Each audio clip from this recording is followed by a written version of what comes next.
Nous avons fait un petit travail sur le terrain de chasse et nous vous emmenons avec nous. Tout d'abord, la débroussailleuse à l'arrière de la voiture, nous en avons pris deux, mais bien sûr aussi de l'essence. Bien sûr, il faut d'abord faire le plein, car sans essence, rien ne va. Et puis, très important, mettre le casque, les écouteurs et bien sûr la visière pour que nous soyons en sécurité. La débroussailleuse est accrochée et c'est parti. Papa est parti devant, a commencé à tondre et moi, j'ai pris une longueur d'avance d'environ 100 mètres pour qu'il puisse me rattraper.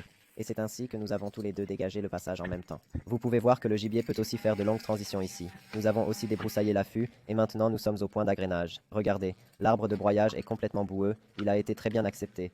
L'attractif a également été très bien accepté à l'extérieur. C'est ce que je souhaite. Et c'est là aussi qu'il vaut la peine de dégager, car on peut s'y asseoir et avoir bientôt du succès.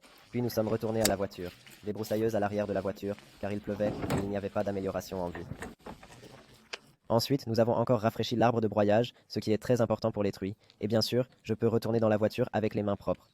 Et maintenant, il faut encore distribuer du délice pour la résistance des sangliers et des chevreuils.